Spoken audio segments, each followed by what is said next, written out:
Šitā varam runāt. Lūdzu.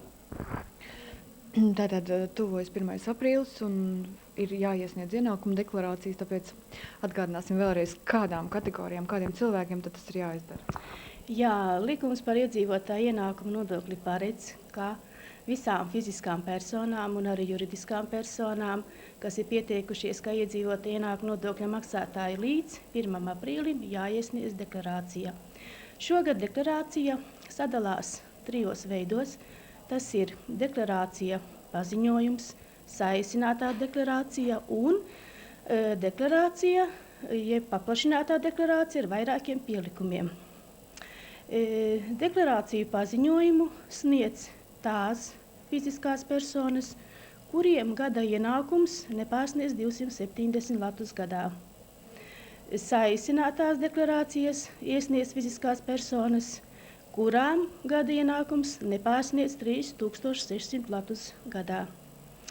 Un pārējie sniedz deklarāciju paplašināto, tas nozīmē tiem, kuriem ir saimnieciskā darbība. Un saimnieciskā darbība ir tā darbība, kā zemnieku saimniecībām, piemājas saimniecībām. Tātad šīs fiziskās personas gūst ienākumus no arī vēl no telpu izīrēšanas, iznomāšanas, no kokmateriālu realizācijas un no pārējiem ienākumiem. Deklarācijas nav jāiesniedz personām, kas saņem pabalstus bērnu kopšanai līdz 3 gadu vecumam vai citus ministru kabineta noteiktos pabalstus, mācību iestāžu audzēkņiem, kas saņem tikai stipendiju, personām, kuras jaunāks par 16 gadiem, ja tās negūst ar nodokli apliekamos ienākumus, un pensionāriem, ja tie saņem pensiju, bet nenodarbojas ar saimniecisko darbību. Plašinātā deklarācija. Bet ir arī vēl, cilvēku kategorija, kuriem nav, ja viņi var neiesniegt deklarācijas.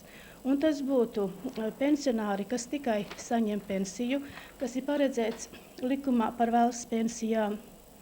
Personas, kas saņem pabalstus bērnu kopšanai līdz 3 gadu vecumam, vai citus ministru kabineta noteiktos pabalstus, kā arī mācību iestāžu audzēkņi, kas saņem tikai stipendiju, un personas, kuras jaunākas par 16 gadiem, ja tās negūst ar nodokli apliekamos ienākumus.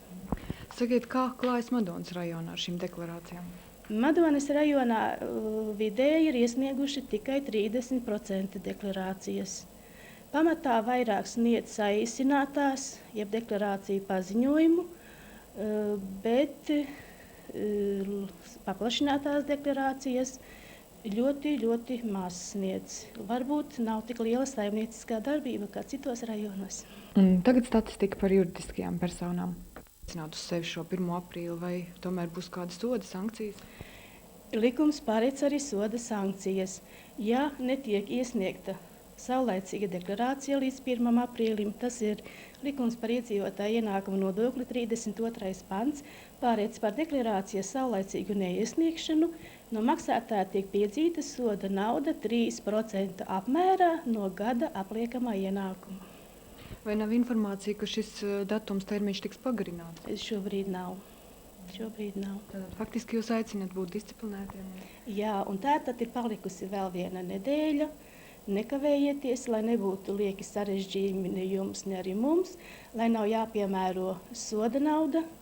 Nekavējoties ierodaties un iesniedziet deklarāciju. Vai jūs paredzat lielas rindas?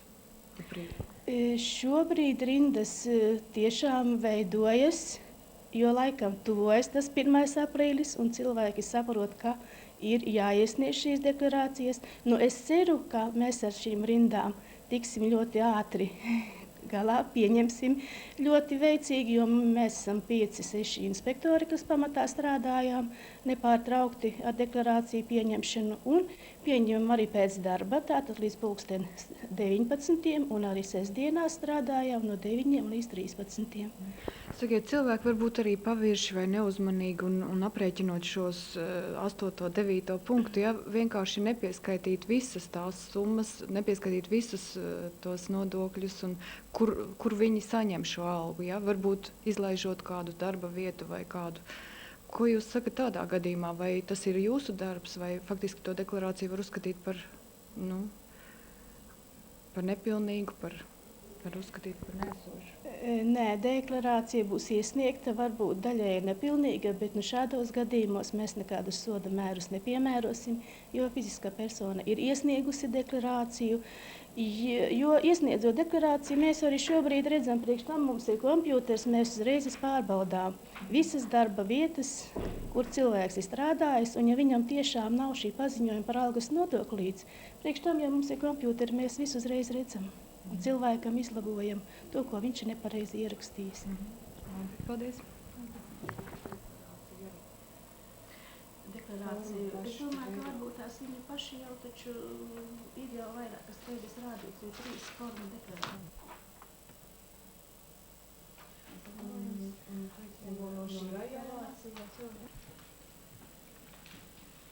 Nē, tagad ir pagaidām. Jo vienreiz jau jūs mani intervējat, un tad es biju vairāk uztraukusies. Šodien es esmu liekas it kā mazliet mazāk. Nav nekāda uztraukuma. Bet un tad šī ir lielā deklarācija ar vairākiem pielikumiem. Tas ir vēl par atgādājumiem, ir apstiprināt.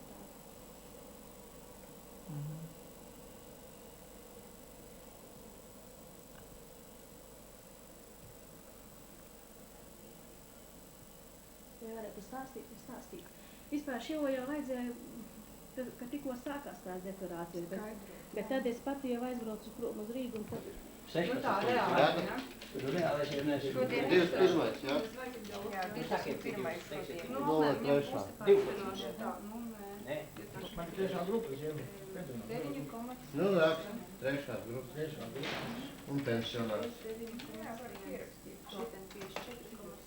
Labi. Litri. Ir litrs. Viss paraugi, jā?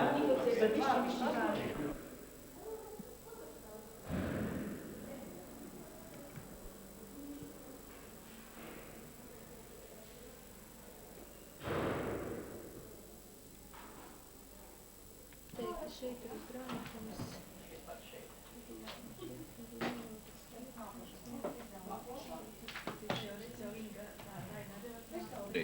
Tur jā. Īsāko. Tur jā. Tur būs 390.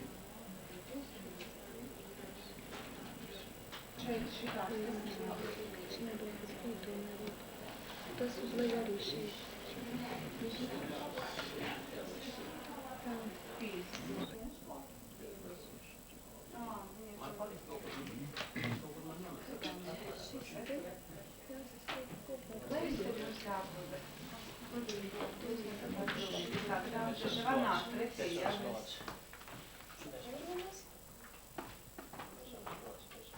Sveitlūdzu vēl. Es atvainu. Pakrāsojiet, lūdzu. Ir ēnu priekšā. Nu, savādāk nevar. Kā to sākumu sakarā ar to, ka iedzīvotāji nodokļu maksātāji ir gan juridiskās, gan fiziskās? Es jau to sākumā teicu. Nē, varētu mēģināt, kā it kā es uzdodu jautājumu tieši, cik mūsu rajonā ir šīs juridiskās personas. Jā. Un atbildēt. Skaidrs. Mūsu rajonā juridiskās personas, kas noreģistrējušās kā iedzīvotāju ienākumu nodokļu maksātāji, uz patreizējo brīdi ir 510. No tām deklarācijas iesniegušas 300. Nu, ko atliek tikai piebilst, ka par deklarāciju saulēcīgu neiesniegšanu no maksātāja tiek piedzīta soda nauda 3% apmērā no gada apliekamā ienākuma. Pēc lūdzam visus ierasties pie mums un iesniegt deklarācijas. Nu, viss.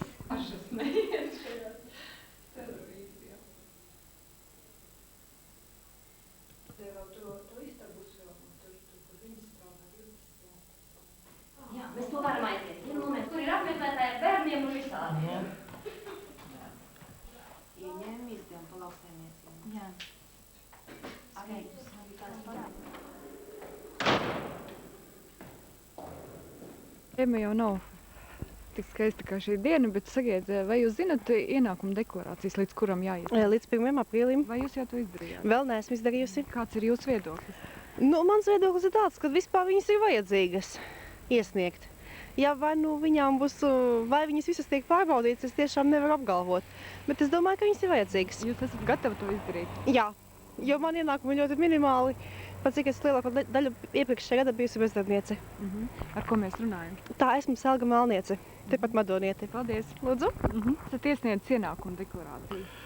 Es neesmu iesniedzis, jo es uzskatu, es esmu pensionārs, un man laikam nav ko sniegt, vairāk neko nestrādāju. Jums nekāda ienākuma cita? Nav nekāda ienākuma. Bet kā jūs vērtējat šo procesu valstī? Es domāju, ka būtu katram jādeklarē savi ienākumi godīgi, jo kā nekā taču nodokļi ir jāmaksā. Un tā ieklausīsimies vēlreiz, kādas deklarācijas fiziskajām personām ir jāiesniedz. Saņem ir. Un no kurienes tā ņems, ja neviens nodokļus nemaksās? Paldies! Lūdzu.